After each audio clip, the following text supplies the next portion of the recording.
3.8, derivatives of inverses. Oh yeah, on our AP topic guide, this is topic 3.3. So we're making our way through, still on pretty good pace for this semester. Our method 1, we'll go through this as we actually go through the problem. So to find inverses, the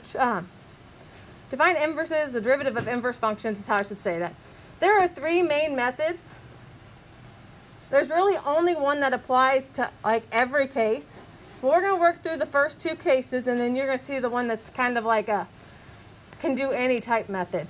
But the first one is the one that relates very similarly to how you learned in Algebra 2, Trig Pre-Calc to find inverses. So we'll start here. So step 1, find the inverse of the function by switching our x's and our y's.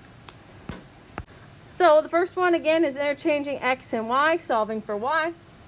That's generally how we've learned to find inverses, and then you take the derivative of that, and then you plug in some value of k that's given.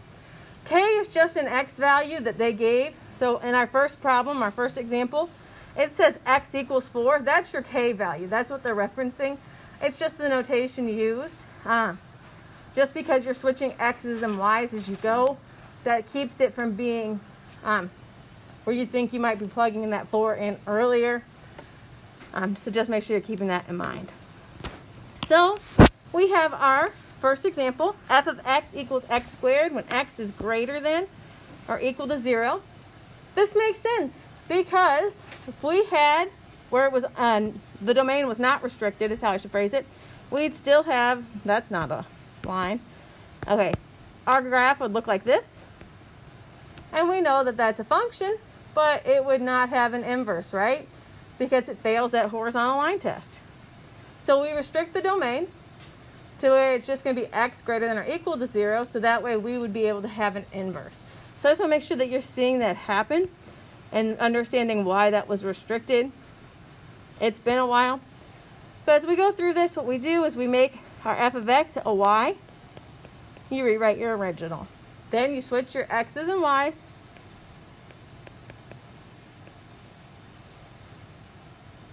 We solve for y. Y equals the square root of x. Inverses have special names. We don't leave them just as y's. We write f inverse of x equals the square root of x. And then we've done step 1. And step 2 is now going to be finding the derivative of this function. Well, we know the derivative of x to the 1/2. We know that that's going to be 1/2 x to the negative 1/2. But we have a slightly weirder notation to denote a derivative here because we have an inverse and then we have the derivative. And so when we write this out, it looks like this. F to the negative 1 parentheses your prime parentheses x. So it's just weird to look at, but it's a lot less weird than looking at something that looks like this. So we write it with the parentheses so it looks a little bit more easy to read, is how I'll say it.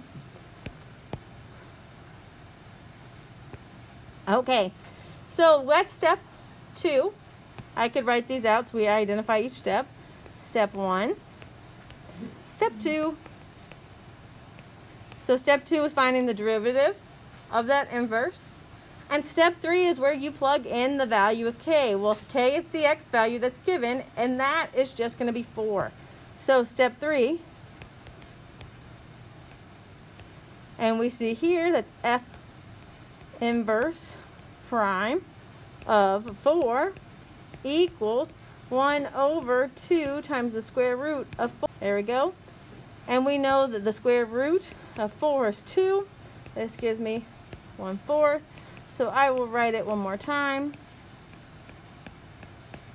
So this works on functions that are easily able to be solved for y once we switch. So this does not work really well when we have more complicated functions. But if you run into something like this, this is a good method. This method is almost never seen on the AP test because you'll never encounter a function this easy on an AP test. But it is a good transition into seeing the different methods and how we could find them. And should you get some of these on your homework, just as practice, or you'd be able to see how to do this. So again, you switch your x and y's, you solve for your y, you take the derivative of the inverse that you have there, and then you substitute in the value of x that's given, which they refer to as the k value. Okay. Method 2 has similar properties, but this one applies to a few more functions, is how I'll say it, equations. So this one, it says find the inverse function by changing x and y. So technically you find the inverse function by just switching x and y. You don't actually have to solve for y once you do that. Technically that achieves finding an inverse, but that's what they're talking about. Then we're finding the derivative implicitly. So we're finding dy dx implicitly. You solve for dy dx in terms of y. That's important. This will be in terms of y. We're not going to stress in getting it back in terms of x. You replace the value of k for your x in your inverse function from step 1 above and solve for y. And then you plug the y value in to dy dx. So remember, we switch our x and y's. And so when we're doing this, you'll see it happening. We're going to be using our y value to put into our inverse to solve for that x value because we're switching our x and y's. But you'll get to see that happening in our next example, this exciting one right here. So find the derivative of the inverse function of f of x equals x cubed minus 4x squared plus 7x minus 1 at x equals 1. So first step is we just rewrite it using our y notation. So y equals x cubed minus 4x squared plus 7x minus 1. And then the traditional step 1, the real step 1, is going to be switching your x's and y's. So x equals y cubed minus 4y squared plus 7y minus 1. Step 1, we found the inverse. Step 2, we're going to take the derivative. So we're going to do the derivative implicitly. So we have 1 equals 3y squared. Remember that y is a function of x, and every time we take the derivative of that, we put in a y prime or a dy dx minus 8y. Again, we did the derivative of y, so we put on over dy dx plus 7 dy dx. Derivative of a constant is 0, so that drops off.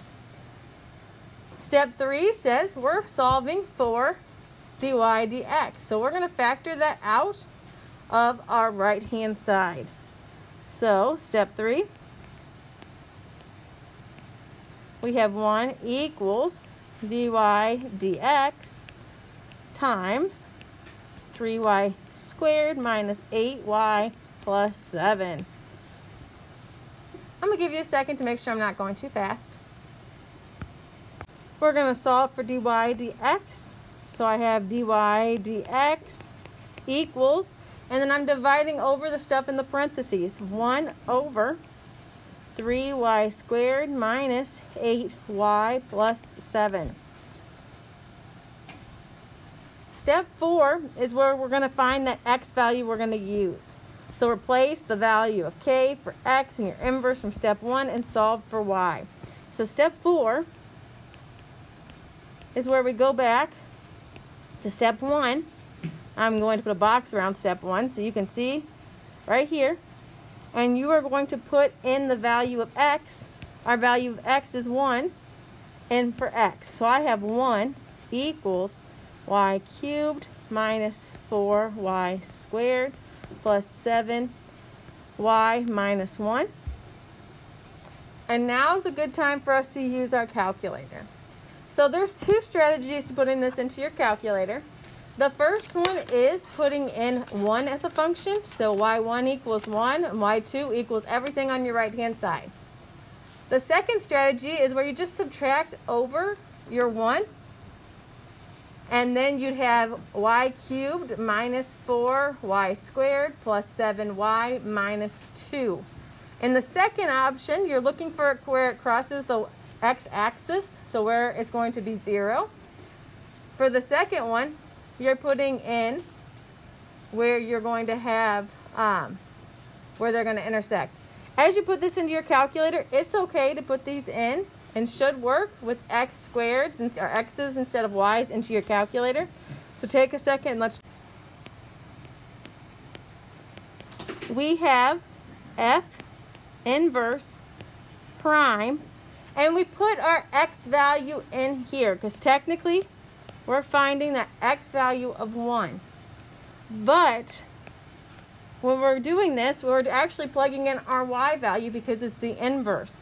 So we have 3y squared minus 8y plus 7 evaluated at y equals 0.3934937. So again, it looks weird, but remember in our inverses, we switch our x's and y's. So we're really plugging in our y value here. So it does look weird, but just make sure you're seeing what's happening. Yes, if we were finding the real inverse derivative, we would have to rewrite this in terms of x, but that's not what this is asking. And we're not going to ask any of those questions here. We're always going to be solving for that type of a value. And so we're plugging in that y value. So take a second, let's put it into our calculators. Again, I think the stow button works really well, so that way I can recall it easily when I put it in.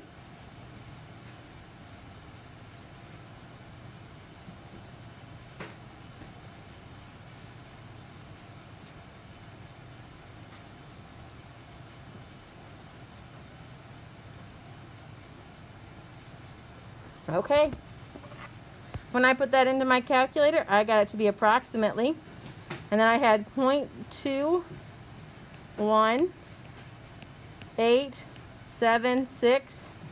So option 1 on the AP test lists more than 3 decimal places. Option 2, 0.218, truncate it, cut it off at 3 decimal places. Or option 3, when you can round, you could also round. So that could be 0.219. So any of those on an AP test would be an acceptable answer. So we're going to rewrite the original using y. So y equals e to the x plus natural log of x. Step 1, we're going to be switching our x's and y's.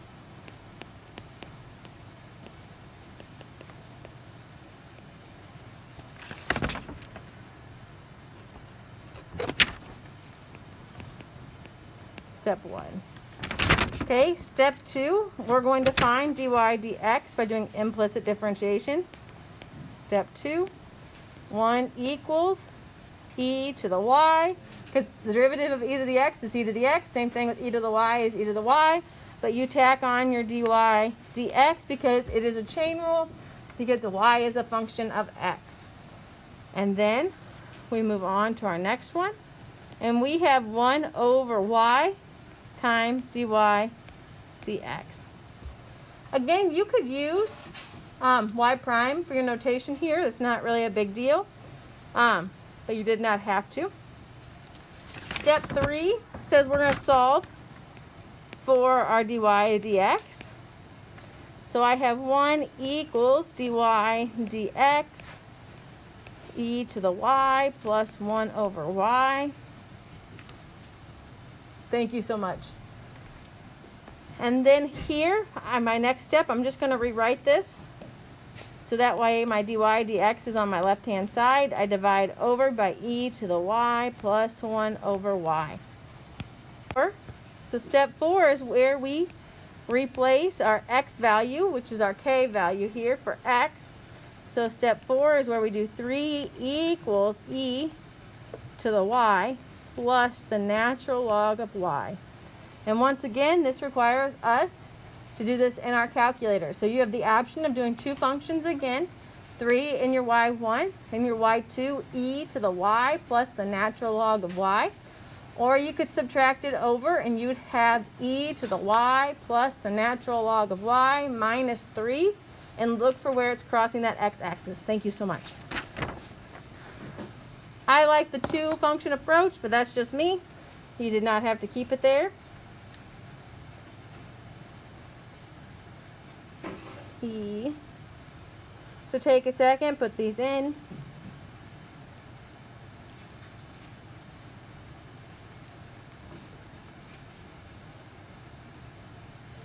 Second, calculate. Intersection, 5, enter, enter.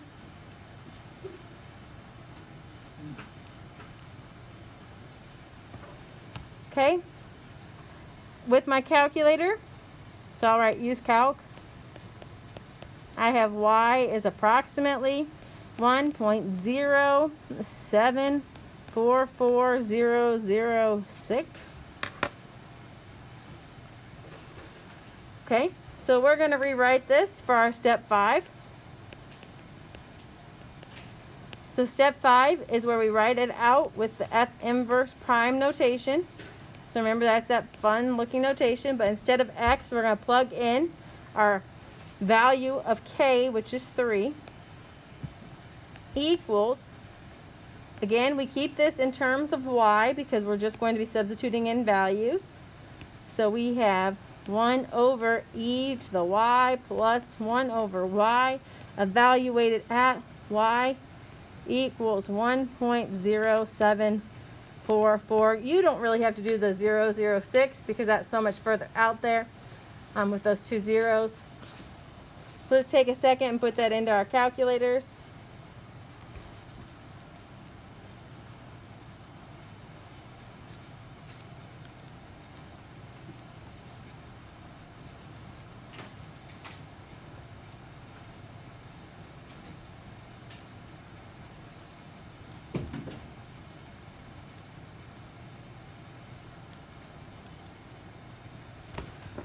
Okay, so I arrived at approximately 0.25913. So option 1, writing more than 3 decimal places, or truncating it. But we would not round here because the next number was 1, and there would be no sense to round because that's below 5.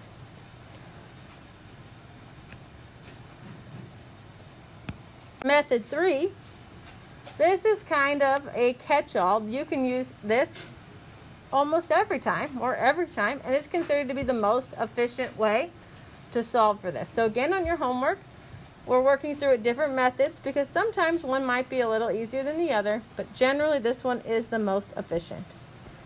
I did have a proof for how this works out. Okay, so this one, we see that F inverse prime of x equals 1 over F prime of F inverse of x. So let's go through and see this happening in an example where it might be a little easier to see. You don't have to rewrite this because you have it on your page, but I just rewrote the formula because I can't see it on my screen as I go through. But you don't necessarily have to write that. I'm just doing it for myself because I don't have that whole page here for me to see. Okay. There we go, Jenkins. Okay, so our first step here is where we take our value of x equals pi and we substitute that in. So we have pi equals, so this is our step 1. All right, step 1 equals x plus sine x. So what we're doing here is we are using this x value just like we did before, and we're plugging it in here and solving. Instead of switching for x's and y's, we're solving for the x value that would get, which would be our y. Okay? So I know it's a little weird to say it that way. Normally, these work well unless it says it's going to be a calculator problem by trial and error. You could use a calculator, go through the same method we've been doing. That works fine. But normally, you'd be able to do this by trial and error with some easy values. So generally, for these, it's going to involve pi. But in other ones, it's going to be like -2 to 2 range of values you'd be trying. But here, since we know we're doing trig, we're going to need values of pi. So my first one I try is going to be letting x equal 0. Okay, so we have pi, and then we want to see if when we let our 0, if these are going to be equal. So 0 plus sine of 0. Does that equal pi? No, does not equal pi. So that does not work. We could even go here and say that equals 0, which that's not going to be equal if you prefer that style of notation. So we'll move on and try another value. We know you could try pi over 2. We're going to jump to pi. X equals pi. So we have pi equals pi plus sine of pi. Well, we know this value would be 0. And we end up with pi equals pi. That is a true statement. Check, check. So we see that we are going to be using pi here. This is a coincidence that they're both pi. Your x and your y would both be pi. That is not, you know, how it's always going to be. That was just a coincidence. But it is helpful. So therefore, pi equals x. And that would mean that that would be the y value for our inverse. Okay. Our next step, step 2, would be to find the derivative of f of x. So we're going to find f prime of x. The derivative of x is 1. The derivative of sine is cosine x. Okay. Our next step, that's step 2. I should write as 2. So step 3, this is the end of this. This is where this whole thing ends up. We use our notation f inverse of, or f inverse prime of our x value, which is pi equals 1 over our derivative. So 1 over our derivative is going to be 1 plus cosine x evaluated at our y value, but we solved for that in terms of x, which would be pi. So again, it's just a coincidence that this y value is pi. We'll see one in the next example where that's not the case. That's an ugly pi. I'll try to make it look a little bit cleaner. Imagine that was at the end of that bar, right here. Bless you. Bless you. And then we have f inverse prime of pi equals 1 over 1 plus -1. That's going to be 1 over 0. Oh no. So here we would say the inverse, the derivative of the inverse at pi does not exist. So the derivative of the inverse at pi does not exist.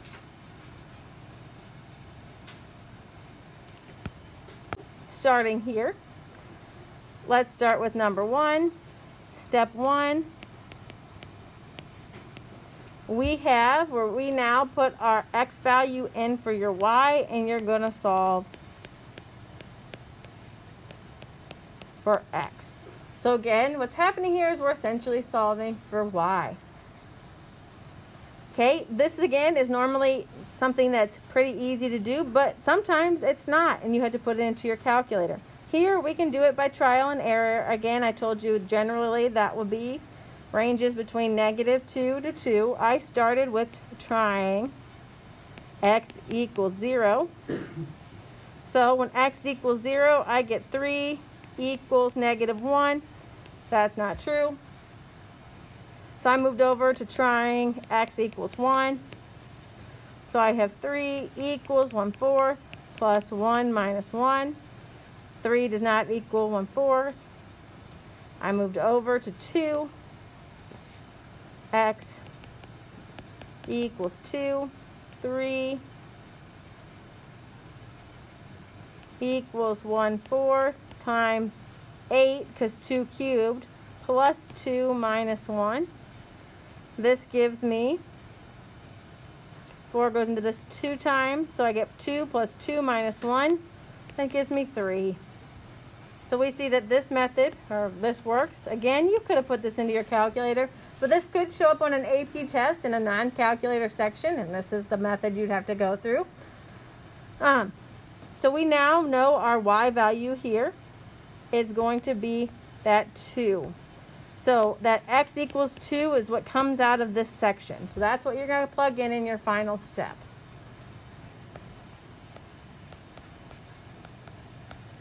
And final step. Okay. Step 2 is just taking the derivative of the function we have. So f prime of x equals, that 3 comes out front.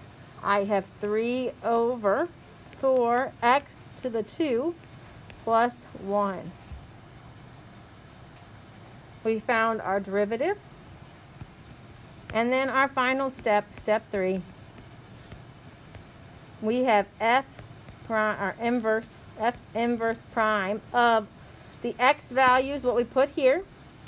That 3 equals, and then it's 1 over, I always wrote, give me 1 second. I'm going to write a little bit smaller, okay? So that way I don't write so giant and we have some space. Step 3, f inverse prime of 3 equals 1 over the derivative plus 1 evaluated at that y value, and that's going to be that x equals 2. So that's where we plug it in that final step. Substituting that in, you end up with 1 over 3/4 times 4 plus 1. You know those 4s are going to cancel. You have 3 plus 1, which gives us a value of 1/4. So we would see that f inverse prime of 3 equals 1/4.